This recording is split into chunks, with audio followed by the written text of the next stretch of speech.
been lifted live from the Kenyatta University Communication Center. We're just in time for the Friday 31st day of July 2026, the final Friday and the final day also of the month. I do hope you've had a good one wherever you are. And now it's about that time to break into matters breaking within the country and also beyond our borders on matters news that our avid reporters have been up and about to compile just for you as they continue in the kitchen making up everything in a way that will come to you in a specific and comprehensible manner. And before we dive into it, how about to begin with tonight's normal official motion.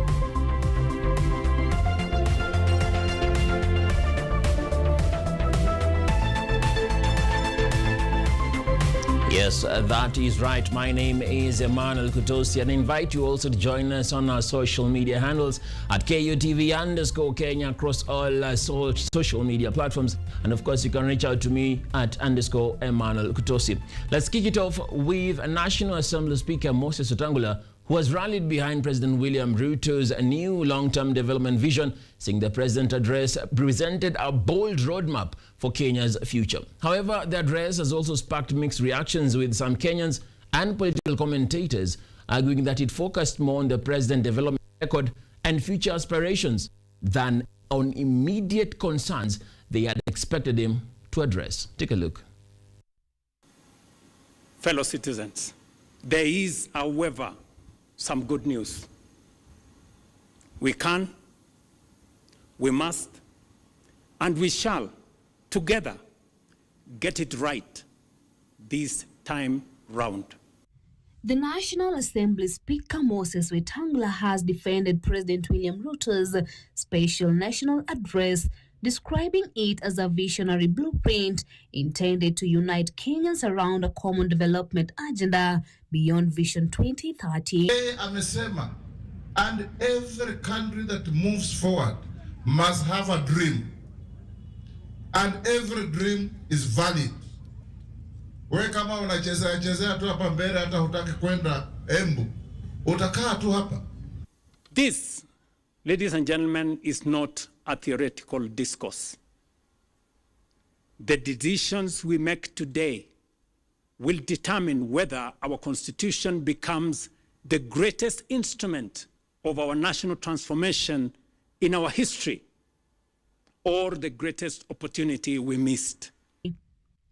Wetangula said the president had challenged the country to look beyond political cycles and focus on building a prosperous, industrialized, and globally competitive Kenya for future generations. Current roadmap is approaching its destination.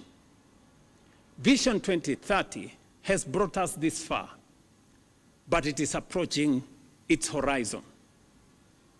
It has served Kenya well.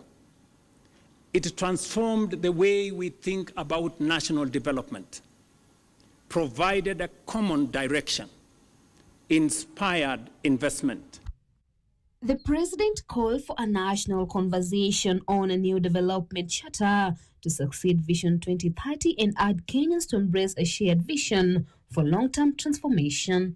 I invite every Kenyan to what I believe will become the most consequential national conversation since the adoption of our constitution in 2010. Kile ukiwa na ambition, nitatoka hii kijiji nifike Embu. Nikitoka Embu niende mpaka Nairobi. Nikifika Nairobi haitoshi, nielekee London. Ukifika London haitoshi, uelekee New York. That is the dream. The speaker said the president's message was aimed at inspiring every Kenyan with the ambition to contribute to national development and economic transformation. This conversation is potent because the time has come to fulfill not only the political and governance promise of our Constitution, but also its equally compelling promise of development, national transformation, and shared prosperity. Some Kenyan netizens and political commentators have described the speech as lacking in substance on pressing national concerns, arguing that it largely centered on the president's scorecard and his vision of transforming Kenya from a developing to a developed nation. Sisi tunawaambia ndugu zetu hapa mlimani, msikubali kuambiwa na kuchochewa na mambo ambayo haisaidii Kenya yetu. As debate continues over the president's address, a vision worthy of guiding Kenya for the next generation cannot be written by government. It cannot be crafted by a handful of experts, however distinguished they may be. Nor can it emerge from a single institution or political formation. It must be forged through a genuinely people-driven, citizen-centered, and future-focused national process. The focus now shifts to whether the proposed national conversation will garner broad public support and whether the government will also respond to the immediate concerns many Kenyans say require urgent attention. Focus na vision tulio nayo sio ya rais peke yake, ni ya sisi zote. Kila mmoja wetu lazima awe na ndoto ya kuwa vizuri kesho kuliko alivyo leo. Edna Nerea, KUTV, Nairobi. Elsewhere, People's Liberation Party leader Martha Karua has dismissed attempts to turn Kenya into a one-party state. Insisting the Constitution guarantees every political party the right to seek support nationwide. Karua urged opposition parties to remain united ahead of the 2027 general election, saying Kenya's multi-democracy must be protected. Speaking during a political tour in Murang'a County, where she opened PLP offices in Mathioya and Kangema, Karua reaffirmed that the contest to the presidency and she will be on the PLP ticket. Able to complete this liberation journey without all of us joining hands. Firstly, as PLP, then secondly, as members of the wider family of United Opposition. Every party within that group has a right to propagate its own ideals. We have been very busy as parties, propagating our ideals and popularizing ourselves within the country, and that's why you have seen almost every party is now popularizing itself. The strength of our parties is the strength of the United Opposition. So the phase we are in is very important. We are also here to invite those who want to vie to join PLP and vie under it. Perish the thought that at any one given time we shall return to one-party politics, whether in the opposition or in the opposite side. Hata hiyo serikali tunang'oa ni serikali ya mseto. Hata upande wa upinzani ni upinzani wa mseto. Hatutawahi kuwa na chama moja, maanake katiba yetu inasema Kenya lazima iwe demokrasia ya vyama vingi, a multi-party democracy.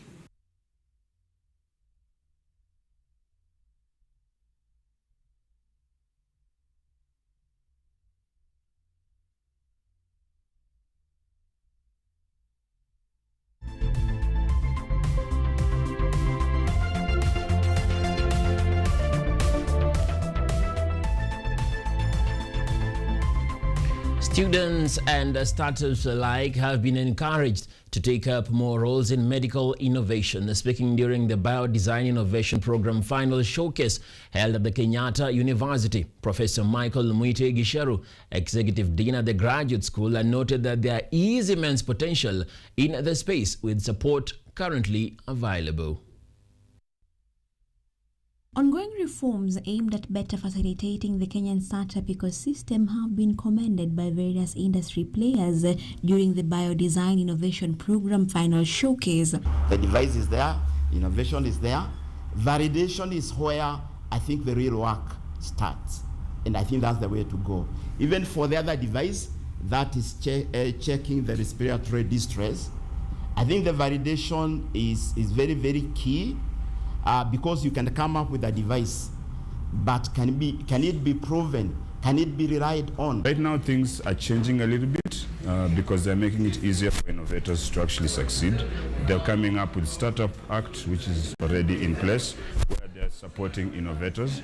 A few years ago, it was really hard. Drawing from lessons previously learned from other ventures, Edwin Lubanga noted the need for founders to ensure they are speaking the same language as investors, highlighting the vast differences between the Kenyan startup ecosystem and the Silicon Valley. That one I have to be honest. Healthcare hasn't been funded well, especially medtech in general. Investors are not seeing. They're saying this is a long journey, when will I get my money back? So I would say that's something that we still need to be relooked at. Among those speaking at the event was Naomi Kuria. Looking back on her journey, she noted the immense difference in terms of experience as she thanked the organizers of the showcase for providing the platform. We have gotten questions and feedback on how we intend to implement this and how we intend to scale it, and so that is what we will be looking at as we continue to build the project. Being able to understand the problems they are facing and actually developing a solutions that will be implemented in that sector. So when we joined the project, he said that we are going to work with the biodesign students to come up with a prototype and some machine in the medical space to just help work easier, to make the work easier in the medical space, and to just help in the patient care and improve healthcare as a whole. The Biodesign Innovation Program Final Showcase held at Kenyatta University and hosted by MedTech Accelerator in collaboration with the Schools of Engineering and Architecture and Health Sciences was the culmination of a 12-week program that brought together multidisciplinary students to identify unmet healthcare needs and develop innovative solutions. Yvonne Kimuma, KUTV. Thank you, Yvonne Kimmo, for that report. Now, education stakeholders have welcomed President William Ruto's announcement that all students placed in public universities, colleges and TVET institutions through the government placement system will receive full state funding, saying the move should be complemented by reforms to ensure equal access to education at all levels. President William Ruto's announcement of full government funding for students joining public universities, college and TVET institutions through government placement has sparked renewed calls for broader education reforms, with education leaders in Kisii and Machakos County saying more comprehensive reforms are needed to ensure every learner has equal quality education from primary school to university. Speaking during the annual general meeting and prize-giving day at Ibacho Mixed High School in Kisii County, the principal urged the national and county governments to consolidate bursary allocations, arguing that many deserving learners are locked out because of the current funding programs. He said the rising cost of living has made it difficult for parents to clear school fees and called for a streamlined bursary system.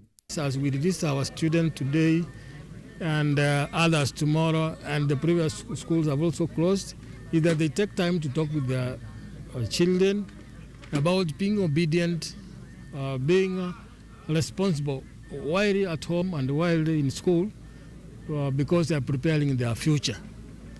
We all know that education is the only social equalizer, as mentioned earlier by Nelson Mandela, and all societies depend on education. And he wants to encourage young people to make good of their talents, academic prowess, and also to make sure that they give back to community. Once they complete their studies, they should be able to come and be meaningful contributors of things in society, participating in mentoring others, and also being young. In Machakos County, Machakos Deputy Governor Francis Mwangangi echoed similar sentiments during an education day at Misiani Girls Secondary School. He said education is the country's greatest equalizer and urged the government to extend free and quality education from primary school to university. The only place as a county and as a country we can invest in is in education. hawa watoto hakuna mmoja anapaswa kwenda nyumbani because of lack of school fees.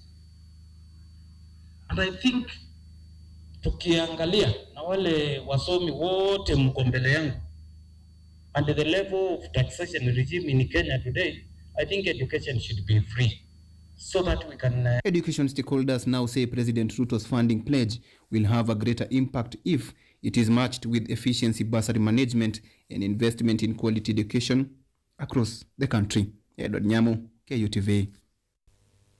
Thank you, Edwin Nyamu, for that report produced by Ivan Murugi. Now, moving on to political matters, former Gender Cabinet Secretary Aisha Jumwa hosted Siaya Governor James Orengo at Kakuyuni home in Kilifi County, a day after announcing her exit from the United Democratic Alliance. The meeting has sparked speculation over her next political move, including possible links to the Linda Mwananchi movement. Gender Cabinet Secretary Aisha Jumwa has begun consultations on her political future following her exit from UDA. Speaking after a meeting at her Kakuyuni home in Kilifi, Jumwa said she is engaging cause supporters before announcing her next political move.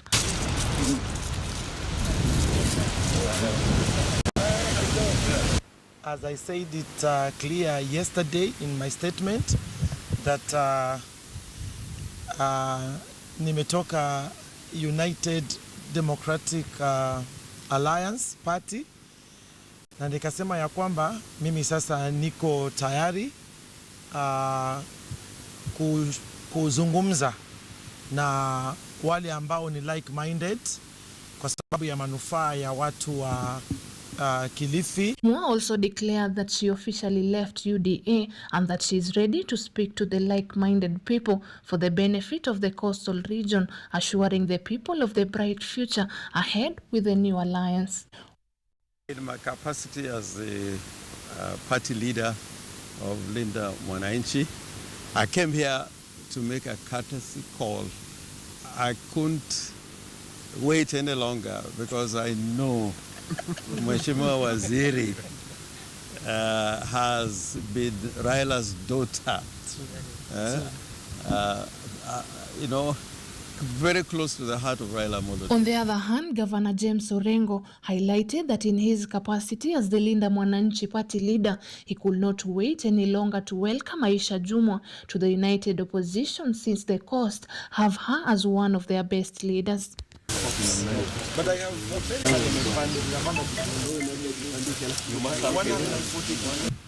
and in all the political work of Raila Amolo Odinga, when Aisha Jumwa was not there, Raila would not be happy.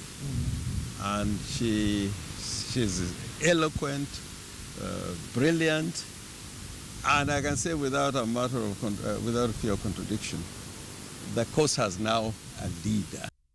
Orengo stated that with Aisha Jumwa in the movement after her official announcement of parting ways with the UDA, he is assured that many people will join the movement and they will support her, and with respect to her decision to consult the coastal people, they will work in unity. Raila, we're very happy your daughter is here.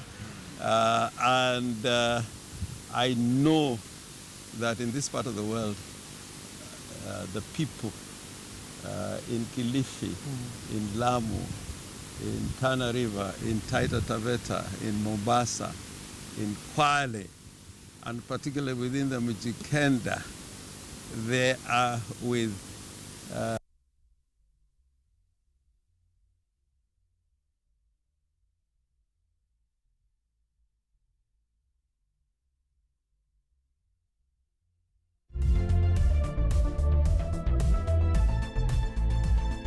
Now, police have opened investigations into a suspected road rage shooting along the Ruiru bypass in Kiambu County after gunshots were allegedly fired during a confrontation between two motorists. The incident has raised fresh concern over public safety and the use of firearms in public.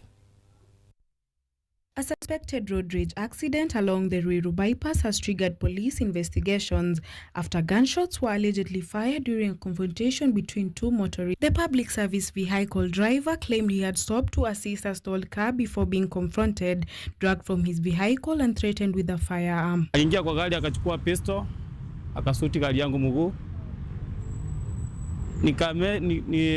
Nipenya kuwepa mahali alikuwa amesimama, ikashikilia kwa ukuta. Nikatoka na gari kukuja mpaka parking, mahali na parking gari ndio niingie kwa nyumba. Kufika kwa parking nikapata gari yangu inatoa mahali kwa mpiga suti mguu. Kaona waje nipatise mguu spare. Gari ikiwa na spare imesimama, ndio niende kuripoti ambao nimepigwa gari yangu imepigwa risasi mguu. The driver alleged the suspect fired a shot that missed him and punctuated a vehicle tire. Parking kupasa mguu, nikampata ndio amefika hiyo gari yake. Akapaki mbele ya gari yangu akiwa na pistol. Akanisika sati akiniambia niingie kwa buti yake ya gari. Sika mara na baki gari, nikapata buti imefunguliwa, nikimwambia ingie kwa buti. Nami nikasongea karibu. Nikamuuliza utaweza mweka ache kwa buti na wewe atukujui ni nani? Hapo ndiye alitoa pistol, kaniekelea kwa kichwa. Chilia hiyo pistol. Police say the suspect allegedly pursued the complainant after the initial confrontation. A second shot was reportedly fired as the victim's sister arrived, shattering the family vehicle's windows but causing no injuries. Bacha mmoja alikuwa na Subaru, alikuwa amesimama katikati ya barabara. Nikampigia honi, nikamwambia asonga ku respondi to yote. Nikalivasi gari yangu ndio apite, lakini hakuweza kupita. From there nikaona wacha nimkaribie na karibu na gari yangu nimuongeleze, nimuulize sita ni nini. Huyo jamaa alichamu na mimi, alitoka kwa gari yake na hasira, akanigonga masirabu 3 akinifungulia mlango yangu ya gari, akanisukisa jini. The gunfire drew the attention of members of the public, whose intervention helped contain the situation before police officers arrived. Both vehicles were later detained as detectives began investigation to establish the circumstances surrounding the confrontation and determine the appropriate legal action. Pata sistangu kwa kichwa, lakini kufara kumbata kwa kichwa. Ipata fio ya gari ndio simemwaika hapa chini. Attention now turns to the police investigation as detectives work to identify the suspect, establish the circumstances of the shooting and determine the source of the firearm used. Petra Faith, KUTV. Thank you, Petra Faith, for that report. And of course, we'll be following up to see how matters transpire in the seeking of justice. Now, protecting Kenya's critical water catchments took center stage in Laikipia County as conservationists and Kenya Wildlife Service Rangers marked International Rangers Day with the cleanup of River Nanyuki, citing growing environmental pressure from climate change, pollution, and human encroachment.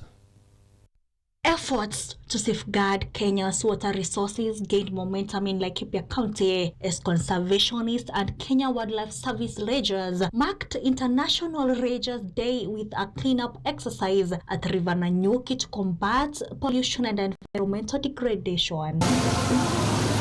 Participants collected plastic waste and other discarded materials from sections of the river while calling on residents to embrace proper waste disposal and environmental conservation. Kwa leo tumeweza kwenda takriban 0.8 km ama mita 800 na tumeweza kuokota uchafu kama tani moja 1.2 tons 1.1 ton ambayo mostly kuna yenye ilikuwa ndani ya mto na kuna yenye iko alongside the river.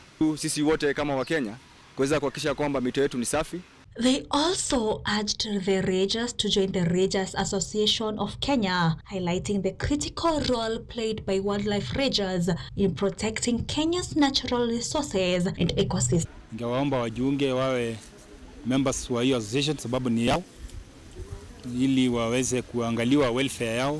Rangers wanapitia changamoto mingi, wengine wanafanya hata kazi bila mshahara, bila uniform.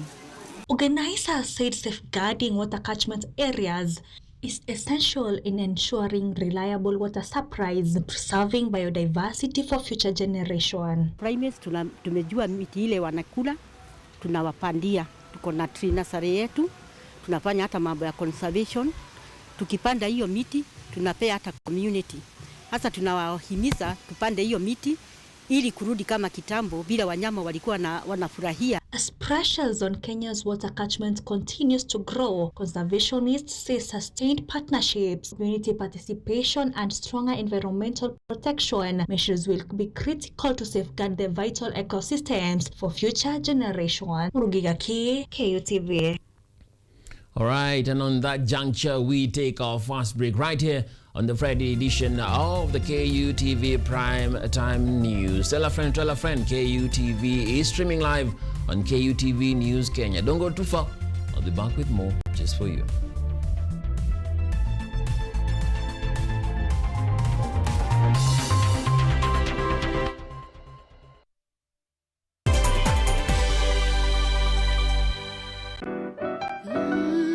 Miti, panda. Our planet's future is in our hands. However, there is a threat to the brightness of this tomorrow. On Earth Check, we share the challenges, the solutions, and the hope. I would call this a very momentous day, a very critical day. Every episode, every story, every step we take creates a ripple. Join me, the environmentalist Emmanuel Kutosi, on KUTV every Wednesday at 8 p.m. and be part of Earth Check. Welcome.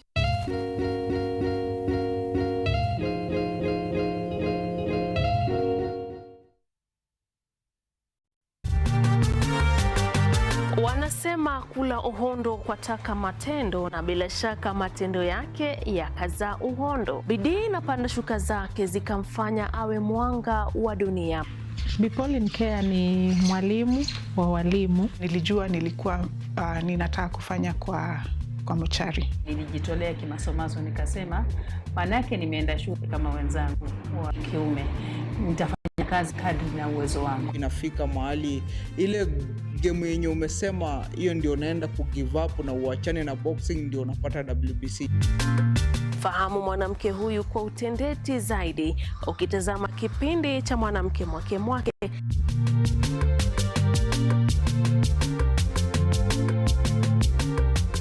Kila Jumatano saa 2:30 usiku, ukiwa nami Caroline Kimwele.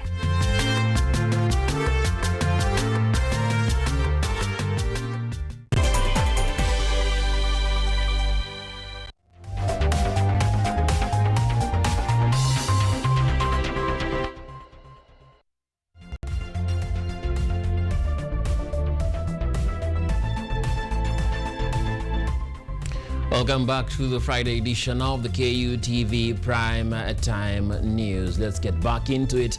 The government has launched public consultations on Kenya's first national migration policy to improve migration governance and promote peaceful coexistence between migrants and host communities. During a stakeholder forum in Mombasa County, Deputy Director of Immigration Services Dorcas Misoti said the policy aims to change negative perceptions of migration while supporting economic growth and national security. The consultations will gather public views before the policy is enacted. We are at our first count outreach program, which aims to sensitize and create awareness on the local communities about migrants, who most of the times, because of conflict on the scarce resources, and which of course brings about conflict, so that with sensitization, at least we can create this awareness and tell them migration, as much as can be viewed from a negative perspective, can also, of course, be resorting to development. While migration enriches our society by promoting economic growth, cultural diversity, innovation, and regional integration, it also presents complex challenges that require coordinated planning, sound governance, and strong partnerships among all stakeholders. Today's consultations provide a valuable platform for meaningful dialogue between the national and county governments, development partners, civil society organizations, academia, and other key stakeholders. Efforts to end the Embu health workers' strike have gained momentum after the county assembly mediated a breakthrough between the county government and union leaders. Most grievances were resolved during the closed-door talks, with 241 million shillings allocated to improve employment terms, promotion and settle part of the outstanding statutory deductions. Embu County's health worker strike could soon end after the county assembly led talks that resolved most of the outstanding labor disputes, raising hopes for the restoration of normal healthcare services. Embu County Assembly Speaker Josiah Dhiriko said health workers union are expected to announce their position next week, while urging striking staff to resume duty following progress in resolving the labor disputes. Kwa hivyo tumewaomba, kwa sababu 23 out of 24 of the items zimeweza kuwa zimeshughulikiwa.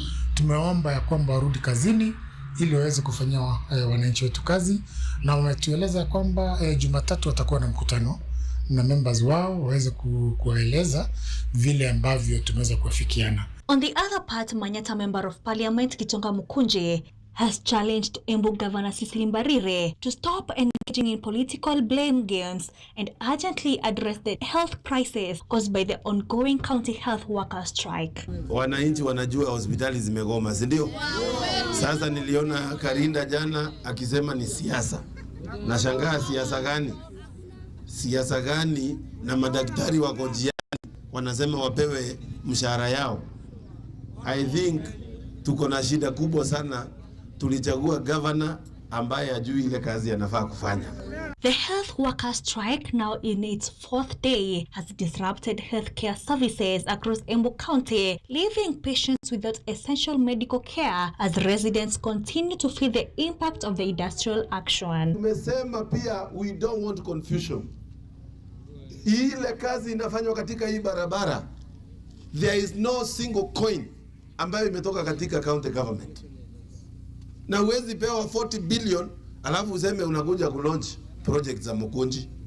Attention now turns to the union response, with residents hoping healthcare services will soon return to normal across Embu County. Murugiga Ki, KUTV.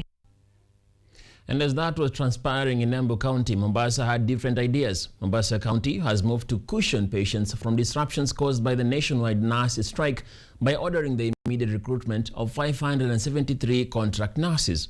The intervention is aimed at sustaining essential health services in public hospitals as talks with the union continue. As a nationwide nurses strike continues to disrupt healthcare services in several counties, Mombasa County has moved to safeguard essential medical care by ordering the immediate recruitment of contract nurses. The intervention is intended to ensure patients continue receiving treatment in public health facilities without disruptions. Eventually, yule mgonjwa wa Mombasa ndiye nambari moja. So for now, with immediate effect, the chair of the board is here. Watajua vile watakavyofanya. Mimi ile kitu mimi nataka ni hospitali zetu kesho. Kwa hivyo kama I'm told immediately there will be up to is it 500 up to how many? 573 new nurses will be recruited. According to the county government, the contract recruitment is a temporary intervention meant to bridge the staffing gap while negotiations continue. Officials say the county has sufficient pool of qualified nurses who can be engaged to maintain services across public health facilities. Tumekubaliana na tumeweka mkutano kama cabinet with immediate effect. The Public Service Board iajiri manasi wapya. No nurse has authority to tell any single patient to be discharged away from hospital. We cannot politicize health. The county said negotiations on the 2025-2029 collective bargaining agreement are continuing, expressing confidence that the dialogue will resolve the dispute, while emphasizing that the patients should not suffer disrupted healthcare during the talks. By the way, not that we had denied anyone. Conversations were already ongoing. The chair of the board was already in discussion with the NAS leadership. And again, I'm repeating this again. With a lot of humility, Mombasa belongs to all of us. Mombasa ni yetu sote. Come back to work. However, if you feel that you do not want to come back to work and you feel that this is the direction, we respect your constitutional right to be able to do. But you will. Mombasa County say the industrial action follows outstanding labor issues, including the new collective bargaining agreement, UHC staff absorption, while maintaining that protective access to healthcare remains a constitutional responsibility despite the strike. With immediate effect, 573 new nurses waweze kuajiri. Attention now turns to whether ongoing talks will end the strike as Mombasa County sustains emergency measures to ensure continued. Now, Kenya has stepped up efforts to protect homegrown innovation through a proposed national intellectual property policy. Stakeholders meeting in Embu County said the framework is expected to curb counterfeit and piracy, strengthen legal protection for inventors, and support industrial growth, job creation, and economic competitiveness. Shed Mudeu now reports. A proposed national intellectual property policy is gaining momentum as stakeholders seek stronger legal safeguards for Kenyan innovations, aiming to reduce counterfeiting, protect creators, and drive economic growth. No one. So, how are you going to enforce that? A number of institutions. Stakeholders say the proposed policy will protect Kenyan innovations, strengthen intellectual property rights, curb counterfeiting, encourage investment, and support industrial growth through improved legal safeguards for creators. So this policy today is there to help us, to bring that into perspective, to help Kenyans, as well as our researchers. We have universities, we have research institutions, they come unique products, so that whatever they bring, whatever they develop, we are in a position to protect them, and they also earn. A proposed national intellectual property policy is gaining momentum as stakeholders seek stronger legal safeguards for Kenyan innovations, aiming to reduce counterfeiting, protect creators, and drive economic growth. Globally, Africa and in particular also Kenya, where we belong, we are in a very low situation. You rarely find people who are benefiting from the copyright issues, from innovations or even inventions, simply because we have a weak regulatory space in this sector. And due to that weakness, whatever comes from our inventors, investors, and even innovation basically disappears in the thin air. So you. Speaking on behalf of Industrialization Principal Secretary Dr. Juma Mkwana said many Kenyan innovations in manufacturing, agriculture, technology, and creative economy remain exposed to exploitation due to gaps in the current legal framework. The proposed policy will therefore strengthen intellectual property protection. So this national policy is trying to bring a policy that will help us work together in a manner that each institution will be able to assist all the people who have property rights. And once we have a policy, definitely it coordinates everything. It's something that is long overdue. As you said, we have tried again. First one was, I think, 2007 and 2012. But now we want to have one national policy, and that is why we're doing the public participation. As you know, anti-counterfeit, once you have registered your patents and all that, people will try and copy. So we come in and protect anybody who is trying to imitate your inventions. Attention now turns to the adoption of the proposed national intellectual property policy, with stakeholders expecting stronger legal protection to boost innovation, attract investment, and support Kenya's industrial and economic growth. Shed Mudeu, KUTV. Now, a celebration marked on 1st August every year, National Girlfriend's Day, is being observed worldwide, with women celebrating friendship in various different ways. And in this excerpt by Jacinta Haweri, many emphasize the occasion is less about spending and more about genuine appreciation, thoughtful gestures, and celebrating women, whether in romantic relationships or friendships. Take a look. Marked annually on August 1st, National Girlfriend's Day is being celebrated while honoring both female friendships and romantic partners in different ways. Young people have shared mixed but thoughtful perspectives on Girlfriend's Day, with many emphasizing that the occasion should be more about genuine appreciation and love. Some noted that while gifts such as flowers are common, the true value lies in meaningful gestures and heartfelt expressions rather than spending. Girlfriend's Day is more of like a celebration I've come to know because of the internet. So I'd say a little bit of peer pressure goes in. And I think any occasion as a lady I would get to receive flowers or buy my friends flowers is an occasion I would actually appreciate. So for me, it's about appreciation, not just flowers, but also appreciation in terms of words. So there is some say it's for celebration for girls to celebrate girls, which I am all for. Others highlighted that financial ability should not dictate participation, arguing that individuals should celebrate within their means. They stressed that the day should not create unnecessary pressure, but instead encourage simple acts that show care, including quality time and emotional support. You don't have, we relax, to chill, just do the what you can do what you can do on that day. But if you have money, if you're working, you have a lot of money, you can just spend. Show her love, make her feel like she's appreciated. As a man, Girlfriend's Day is just basically a day for the lovers. So ukiwa na msupa hiyo ndo siku yenyu. Advice yangu ni don't spend kama una. Juu pia sometimes Girlfriend's Day mambo na flowers hiyo pia pressure too, unnecessary pressure. So if you feel like you have enough to spare, then spend on your woman. But additionally, they describe the day as an opportunity for men to celebrate their partners by making them feel valued, loved, and appreciated through intentional efforts. For me, Girlfriend's Day is just about love, girls celebrating girls' love, and also boyfriends celebrating their girls, their women. Yeah, so to me, it's just about loving, just celebrations and love. Yeah. Message to anyone out there concerning Girlfriend's Day: just make your partner feel loved, just make your partner feel appreciated, just make your partner feel good on a big day. At the same time, they stated that the celebration goes beyond romantic relationships, framing the day as a broader celebration of women and female friendships, insisting the importance of appreciating women in general. My take on Girlfriend's Day is that